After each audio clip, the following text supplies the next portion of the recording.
नमस्कार. आज आपण बनवणार आहोत home style Chinese fried rice. अशा पद्धतीनं जर का तुम्ही फ्राईड राईस बनवला, तर नक्कीच तुम्ही बाहेरचा फ्राईड राईस खाणं टाळाल. चला तर रेसिपीला सुरुवात करूयात. आता फ्राईड राईस बनवताना सर्वात महत्त्वाचं म्हणजे आपल्याला भात लागणार आहे. तर हा शिजवलेला भात आहे. आदल्या रात्रीचा भात असेल तरी देखील चालेल, परंतु भात जो आहे तो पूर्णपणे थंड झालेला असावा.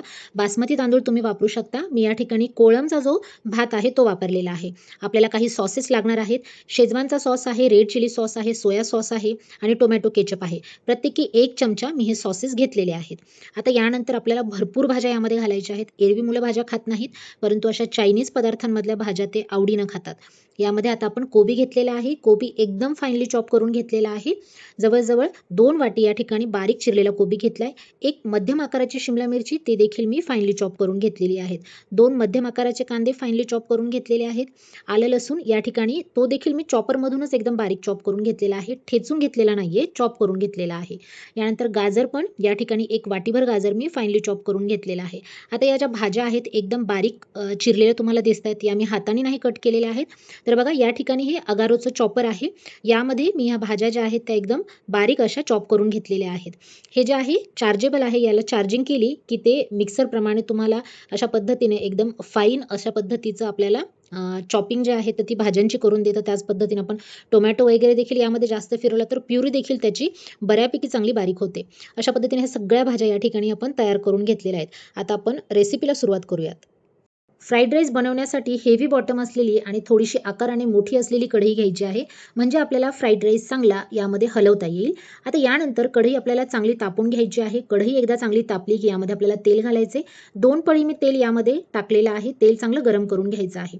भाज्या आपल्या यामध्ये जास्त आहेत त्यामुळे तेल देखील मी बऱ्यापैकी वापरलेलं आहे. आता सिलिकॉनचा हा माझ्याकडे ब्रश आहे. त्याने कढईच्या सगळ्या बाजूला मी तेल चांगलं पसरून घेते. गॅसची फ्लेम आपली हाय आहे. म्हणजे काय होईल की आपण यामध्ये जेव्हा भाज्या किंवा भात टाकू तर तो कढईच्या बाजूला जो आहे तो चिटकणार नाही. आता तेल चांगलं तापलेलं आहे. यामध्ये सर्वात आधी आपण बारीक जो चिरून घेतलेला आलं आणि लसूण आहे तर तो घालणार आहोत. आलं लसूण आपल्याला एकदम चांगला असा लालसर रंग येईपर्यंत चांगला फ्राय करून घ्यायचा आहे. आलं लसूण एकदा यामध्ये टाकलं की एकदम चायनीजच्या गाड्यांवरचा जो काही वास असतो ना तसा वास यायला सुरुवात होते. कारण की यामध्ये सगळ्यात महत्त्वाचं जे आहे ते बारीक एकदम आपण चॉप केलेलं जे अद्रक आहे तर ते आहे. त्यानेच आपल्या चायनीजला जो आहे तो एकदम असा चांगला फ्लेवर येतो. आता बघा गॅसची फ्लेम आपल्याला हाय ठेवायची आहे आणि हाय फ्लेमवरतीच आपल्याला या सगळ्या भाज्या परतून घ्यायच्या आहेत. आलं लसूण परतून झाले यानंतर मी लगेचच यामध्ये कांदा घातलेला आहे. कांदा देखील अर्धा मिनिटभर आपण हाय फ्लेमवरती परतून घेतलाय. लगेचच यामध्ये सगळ्यात आधी मी गाजर घातलेलं आहे. गाजर थोडंसं टणक असतं तर त्यामुळे सगळ्यात आधी गाजर परतून घ्यायचं आहे. म्हणजे बाकीच्या भाज्या परतत असताना गाजर देखील शिजल्या जाईल. गाजर देखील आपल्याला एखादं मिनिटभर चांगलं परतून घ्यायचं आहे. यानंतर लगेचच शिमला मिरची घालायची आहे, कॅबेज घालायची आहे. या भाज्या आपल्याला एकदम गाळ अशा एकदम शिजवायच्या नाहीयेत. तर त्या फक्त त्यामध्ये चांगला क्रंच राहिला पाहिजे इतपत आपल्याला त्या हाय फ्लेमवरती परतून घ्यायच्या आहे. सर्व भाज्या मी हार्डली 2 मिनिट मी परतून घेतलेल्या आहेत. भाज्या या ठिकाणी सगळ्या परतून झालेल्या आहेत. आता यामध्ये आपण सॉसेस घालणार आहोत. लगेचच एकानंतर एक सॉसेस आपण यामध्ये घालून घेणार आहोत. तर सगळ्यात आधी मी सोया सॉस घातलेला आहे, शेजवानची चटणी घालायची, त्यानंतर टोमॅटो केचप घालायचं आहे आणि रेड चिली सॉस घालायचा आहे. आता यानंतर आपण हे जे सॉसेस आहेत थोडेसे मिक्स करून घ्यायचे आहेत आणि लगेचच आपण जो राईस आहे तो यामध्ये घालणार आहोत. राईस आपला पूर्णपणे थंड असायला हवा म्हणजे आपला फ्राईड राईस जो आपला या ठिकाणी बनणार आहे तर तो चिकट बनणार नाही.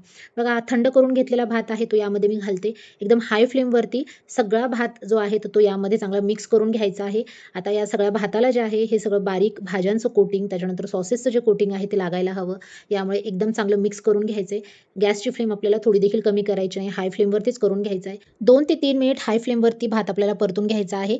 आता यामध्ये चवीप्रमाणे आपल्याला मीठ घालायचं आहे. सॉसेसमध्ये बऱ्याच प्रमाणामध्ये मीठ असतं त्यामुळे आधी चव घेऊन बघायची आहे आणि आवडीनुसार यामध्ये मीठ घालायचं आहे. मीठ सगळं चांगलं मिक्स करून घ्यायचं आहे. आता तुमच्याकडे जर का कांद्याची पात असेल तर कांद्याची पात बारीक चिरून यामध्ये तुम्ही घालू शकता. माझ्याकडे सध्या अवेलेबल नाहीये त्यामुळे मी घातलेली नाहीये. तर बघा या ठिकाणी आपला फ्राईड राईस तयार झालेला आहे. आपण सर्व्ह करायला घेऊयात. तर हा फ्राईड राईस मी माझ्या मुलांसाठी बनवलेला होता त्यामुळे यामध्ये तिखटाचं प्रमाण जे आहे अतिशय कमी आहे. तुम्हाला जेव्हा फ्राईड राईस बनवायचा असेल तेव्हा त्यामध्ये तुम्ही थोडीशी हिरवी मिरची देखील बारीक चिरून टाकू शकता. तर या ठिकाणी मी मुलाला शेजवानच्या चटणीसोबत तो सर्व्ह केलेला आहे आणि मुलीला टोमॅटो केचपसोबत सर्व्ह केलेला आहे. तर रेसिपी तुम्हाला आवडली असेल तर नक्की कमेंट करा. व्हिडिओ आवडला असेल तर व्हिडिओला लाईक करा, शेअर करा आणि चॅनलला सबस्क्राईब करा. पुन्हा भेटूयात अशाच एका वेगळ्या रेसिपीसोबत. तोपर्यंत बाय बाय. Take care.